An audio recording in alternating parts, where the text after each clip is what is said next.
Earlier in the offseason, the Chicago Bulls traded for Nic Claxton. And the assumption is that he's going to be the starting center. But on today's episode, we got to ask the question for the starting center position, should the Bulls hold an open competition between Claxton, Jalen Smith, and Zach Collins? Or is it really just Smith over Claxton? We're going to talk about it.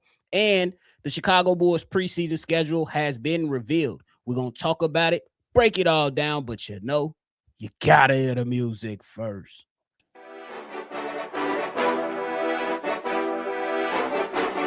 Cognac, gang.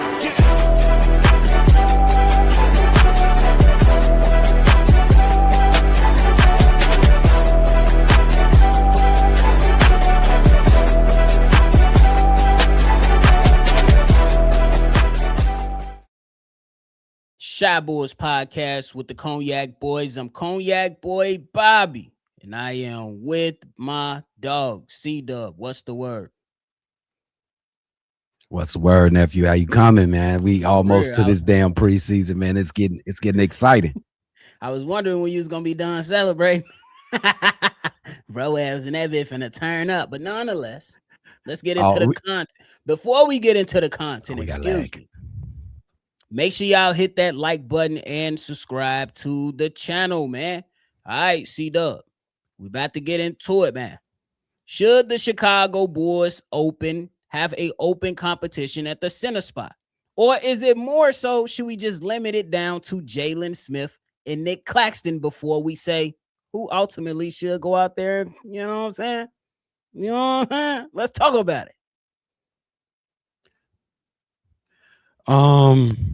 First of all, just the substance of the question, Bulls open competition. I'm going to go ahead and just rebuke that because it's not going to be an open competition, and it's a lot of factors into that. But first, I'm gonna entertain it because, in one way, you will be right. I think he does open up the floor. I'm talking about Jalen Smith. Why are you way giving better away my than talking points? Claxton, huh? I'm just doing my talking points. Okay. He does open the floor better. He does open the floor better than Nic Claxton. He shot like 36% from three last year, but that's beyond the pale. I don't care anything about that. What it comes down to is these two factors. At number one, defensively, which I think is more important in this situation when you look at the projected starting five that we're going to put out there. You got not too good of a wing defenders out there when I talk about the guard position, when you talk about Josh Giddey and Norman Powell. That tells me that you're going to need somebody strong that can patrol that paint and make sure that we good back there. So that guy is Nic Claxton, because he can do that a hell of a lot better than Jalen Smith. Not to say that he ain't got nothing defensively, but he's just not as good as Nic Claxton defensively. And second, the money. Nic Claxton is making over $21 million next year. Jalen Smith is making $9 million. You're gonna play that money. Simple as that. What do you have to say about that, nephew? I agree with you. If there is a competition, I ain't gonna lie to you. I will also limit it to Jalen Smith. I'm not mad at that. With Jalen Smith and Nic Claxton, Zach Collins, no shade, but I can't trust him. Why would I insert him? Why would I insert a guy like Zach Collins into the starting lineup if you can't trust that he's gonna be around, considering the injury that he had last season? I know Jalen Smith dealt with his injuries last season as well, but I think I could depend on him just a little bit more. But the reason I'm asking this question is simply because when you think about the logic between Nic Claxton and Jalen Smith, to me, it has to be more than just the money. If we want to play politics, start P. Will then. I know that sounds crazy, but nonetheless, sound nuts. I look at the way that the Chicago Bulls have to consider the operation on the basketball court. And I think that while both guys, regardless if Nic Claxton is starting over Jalen Smith, there will be some differences that are going to be visible on the basketball court. And I'll be cool whatever decision is made. But when I look at Nic Claxton, he's going to be your rim runner. He's going to be the guy that's going to be right there in the paint. He's a better rebounder, in my opinion, than Jalen Smith, at least from watching the tape. I don't know what the numbers say right now.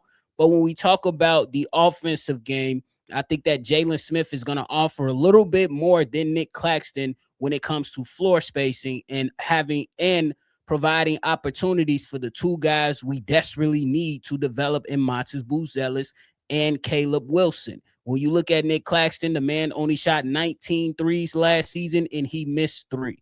He's not going to space the floor for you. And then when I look at some ISO situations to where you want to see the continual growth of a Caleb Wilson operating in an ISO situation, Nic Claxton is going to clog up that area.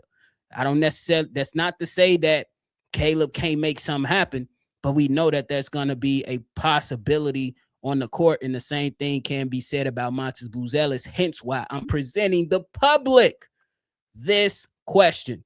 Should they even consider it? Maybe. It's just something that was on my brain.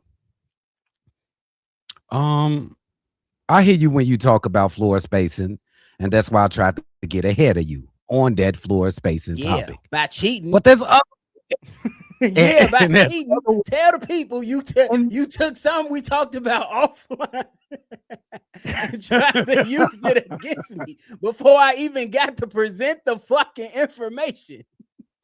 You tried to be slick. See, this is why we always say, as I continue, whenever we come on, we be like, no, I'm gonna just say it when we on screen, because you be thinking you slick, bro. Slick. Bro, I don't know what you're talking about, bro. Look, check this out, bro. I don't know what nephew talking about, bro. But look, he right though. Like Jalen Smith will, it'll be great floor spacing with Jalen Smith, just with his jump shooting ability. That's easy to recognize and to go along with. But that ain't the only way to get floor spacing on the floor. How about a 1-5 pick and roll with Nic Claxton and Josh Giddey? How about a 2-3-4, 2-3-4? Anybody couldn't run that. You go flat, 3 flat, 3 players on the baseline and do the 1. You can make space in other ways. It ain't just having your big man just spotting up at the 3-point line. There's other ways to do that. It's just easier that way. You know what I'm saying? So let Tiago be a coach and find some inventive ways to get some floor spacing on the floor. And Nic Claxton, he can shoot a little bit. He can shoot a little bit. Not from that 3 ball, but that's not the point. The point is that that's a hell of a example, and is one reason why I'm sitting here saying this is a great conversation to have. Though I think that they probably have their minds made up, it's still not crazy for me to ask if it's on the table. You know what I'm saying? It's still not crazy for me to ask. Hey, if I see Bryson Graham at motherfucking Bulls Fest, hey man, what's the, you know what I'm saying? I might have to do some reporting.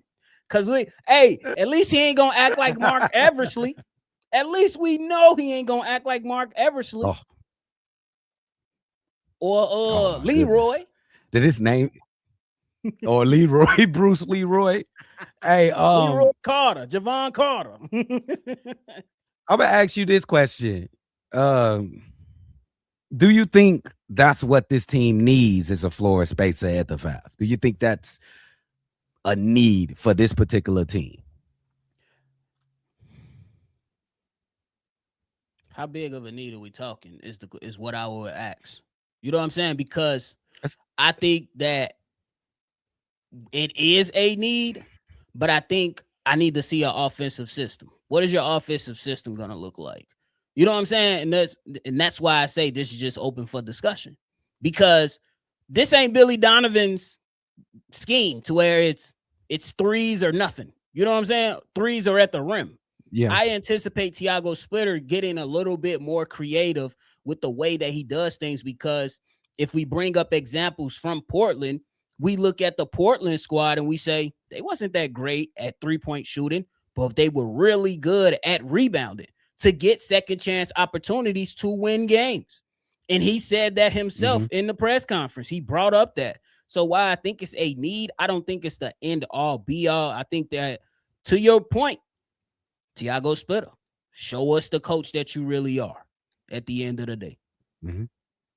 So, Yeah, and when you look at the big men they had in Portland, and you look at the big man we got over here, there's a slight semblance when you got Robert Williams over there, the big kid. I forgot the big kid name in Portland. Klingen. The big white Klingen. yeah, Donovan Klingland. Yeah, do you can kind of Klingen being a more of a Jalen Smith type, kind of a little bit, not even. It was just a little bit. As he can shoot it a little bit, he block shots and stuff. He can. No, it really ain't no comparison though. Yeah. It ain't no comparison. So they probably gonna have to build it from the block. I tried to compare the two. It's really not. I could just compare Robert Williams. He's probably really similar to Nic Claxton. Yeah, exactly. Yeah, and offensively, they're more of a role guy. You know, they get their buckets off putbacks and stuff like that. That's what Nic Claxton is going to do, and I don't really see any problem with that. I know a lot of people looking at today's age of NBA and your 7-foot center shooting 3-pointers, but that ain't the only way to get there, bro. That's not. It ain't the only way. With that, and I agree with that, and I think that some people have ran with this positionless basketball shit to the max. Like, I'm like, bro, as much as we want to talk about positionless basketball, I got one question. How did the Houston Rockets look in the playoffs without a true point guard? Didn't look not good. so good. Not so good. I'm just asking. Like, how do the Bulls look in summer league without a point guard? Exhibit B, bro, it has been presented to the judge. Yes, there are many examples of some teams still needing somebody to orchestrate an offense when you need baskets or when you need something to happen and a guy to properly help execute an action that a coach is calling for. So, yeah. But yeah, that was just my thoughts. Yeah, that's a good thought. It's just a conversation. Me personally, at the end of the day, I still think that they might place Nic Claxton now, but I wouldn't be mad if there's an open competition for, Jalen Smith, Nic Claxton competition for it. But I ain't gonna lie, teams do play politics to your way earlier point, and they said he making $20 million. Hell no. But then I gotta ask a question that's kind of off topic. What about P. Will though? He making money on. No, bro, no. We looking past that. We already just said fuck it. You know what I'm saying? It's different. It's different right here, bro. It's a different mode right here. Hey, you ain't heard the rumors about Jalen Smith and the Lakers and stuff, and they wanted a couple second round. We move on. Yeah. What do you think of that? Like, I don't think Bryson likes second round picks though. You don't like them, so I don't think it's gonna happen. I want the people to answer this. Would y'all entertain a Jalen Smith for a Dalton Connect? Would you entertain that, C-Dub? You just look like you telling me that is Nick? Is Nick? Do you trust Nic Collins to play 70 games? Zach Collins to play 70 games? I don't. But no. Let's throw another wrench to keep the conversation going. C-Dub, I know he's not Jalen Smith's size vertically, but what if Toby Awaka is having a really, let's just give him B+ G League performance up into the deadline and the Lakers come calling? Would you trust Toby Awaka to come take over instead? You know what I'm saying? To help with that big man spot? I ain't even talking about Dalton Connect. We just talking about if you were to move off Jalen Smith, do you trust Toby Awaka to fill in for the remainder of the season if he's having a good G League up until the trade deadline? Because that'll be months of evidence just to extend the conversation a little bit. Yeah, I got two answers to that. First, I'm gonna ask that question about Zach Collins and is he going to be ready? But I could probably not count on that. It depends on how good it depends on how good or how bad the season is going. Normally, because we already declared that we are a rebuilding, developing team. That's already declared. Okay. But what if we're buying for biting for what? The 6th seed or maybe a play-in seed or something like that. I know you smirking because it sounds crazy. Nah, because I just thought of something that's in my head, and it might sound like I'm trolling, Yeah. but it was one final question. Yeah. So for I the think it quote depends unquote on Lakers the interest. season. Go Okay, ahead. Go ahead with your question. It depends on the season. One last one, so we can really close this out. I swear it's the last question, but I think it's kind of funny. They say he grew 7 feet. C-Dub. Who? Noah Essengay. That motherfucker ain't grown 7 feet, man. They said he grew to 7 feet. When? Since when? He was 6'10", goddamn it, just a couple days ago. Got him listed at 6'11", bro. They say he's 7 all right, he grow an inch. I give him the inch, bro. It ain't 7 feet. He still Noah. Shit. Oh, bro. That's just a little fun to throw up in there. We'll see what happens with that, man. But great conversation. Y'all let us know where y'all stand at with the competition. If there even should be one between Jalen Smith or Nic Claxton. That shit ain't make them better. The fucking inch ain't make them better, did it? No. Now, before we get up out of here, we got to talk about the Bulls preseason schedule being revealed. Now, if y'all looking over on YouTube, you're going to see something. For my people that's listening to us on other platforms, we'll read it out for you. For my people on YouTube, we here. So the preseason for the Chicago Bulls starts October 7th versus the Phoenix Suns. 2 days later on the 9th, Cam Boozer versus Caleb Wilson again. And then on October 11th, we face the Denver Nuggets. October 14th, the Milwaukee Bucks. And then October 16th, we play the Minnesota Timberwolves. Ooh. Hey, C-Dub, how you feeling about that preseason schedule?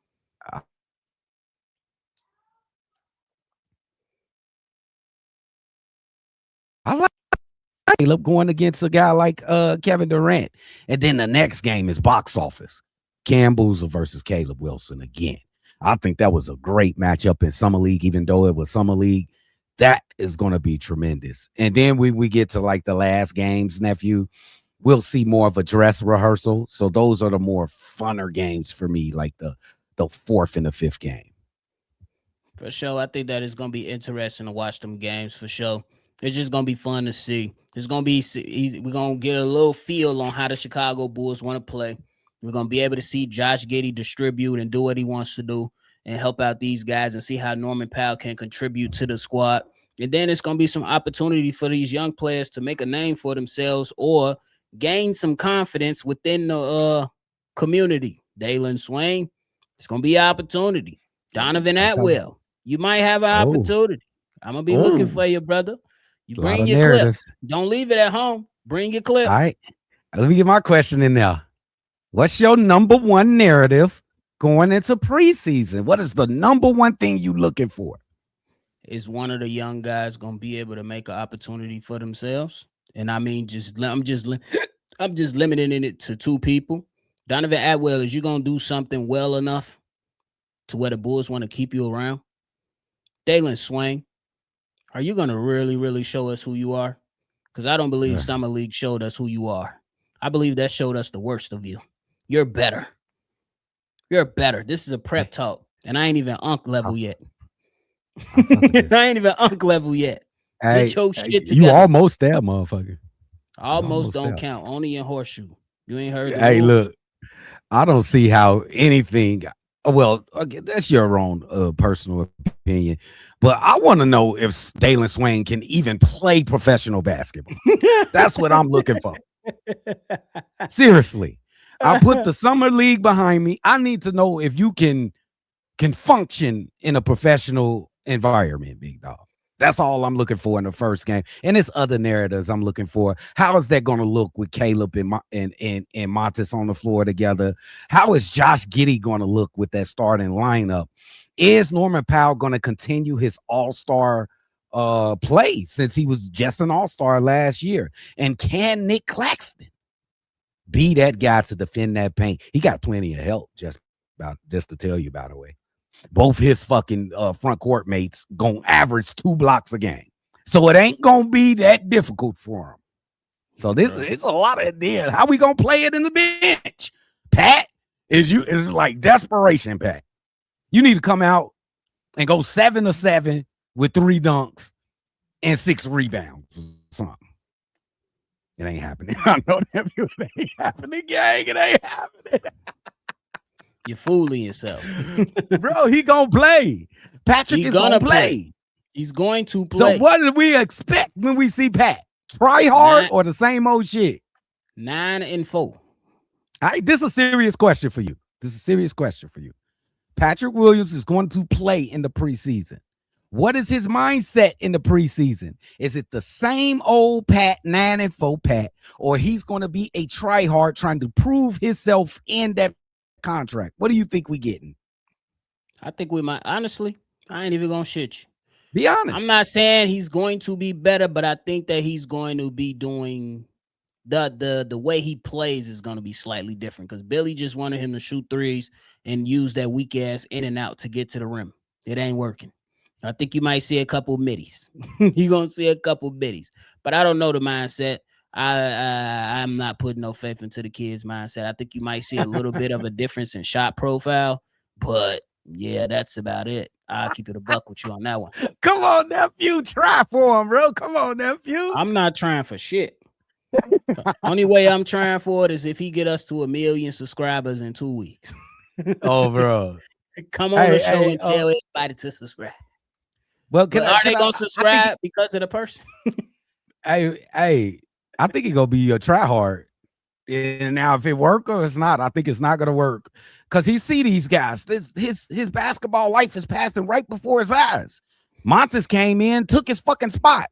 Then here come Caleb. Here come Leonard Miller.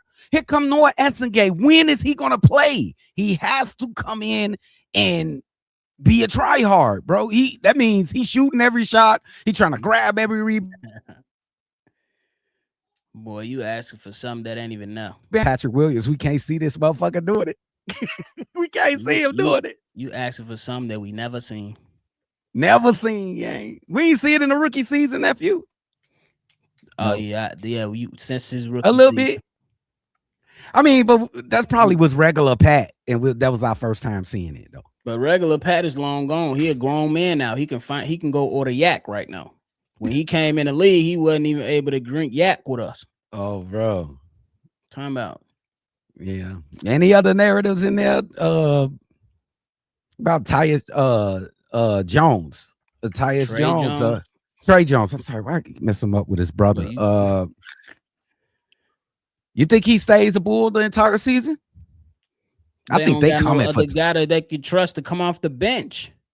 I mean, Rob is developing. What if he comes of age and, this ain't we trying to win a championship and we want to get assets. What if you can get, you can squeak a first round pick from a guy like Trey Jones. Trigger. Yeah. Yeah.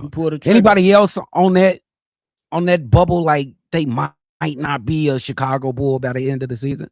I mean, you could look to Jalen Smith, the guy we talked about earlier. Yeah. You absolutely. could look to that. Maybe a Zach Collins. Teams are going to be looking for big man help, especially if they feel like they can be in a running for something later on in the season. And you agree we sell us. He can show that he can be healthy. And you agree we sell us, right? You should be. We not buyers. Buying nothing. We not buyers. We sellers for sure. Waiting on the phone to ring and be like, yes, gotcha, bitch. This is what we want. For real. We should not be giving up no assets, bro. Bro. We should be accumulating assets. Absolutely. If that's what Mo we in. This should be a developmental season. Now, if these motherfuckers overachieve and be like, all right, we looking at All-Star break, I still think that could be a move on the way. I wouldn't. If we overachieve it by All-Star break, I still wouldn't overachieve. I would let them overachieve. We had a schedule a little bit. That's how I play it. I wouldn't expect anything. I was like, we just had a schedule, bro. We still developing. We still gonna take our time. We not gonna miss steps, like Bryson said. I'm with you on that. Stay the course. Don't pull an AK and trade for Nikola Vucevic. Oh, bro. I'm with you. But hey, man, get the people your final thoughts.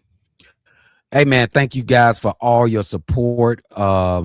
Make sure y'all hitting that like button, subscribed if you haven't already. We are on our way to 20K. We're going to get there any day. And y'all the best in the world, bro. Appreciate y'all for tuning in to another episode of Chicago Shabua's podcast. Before y'all get up out of here, make sure y'all hit that like button and subscribe to the channel, man. Let us know your thoughts and everything down below regarding today's episode.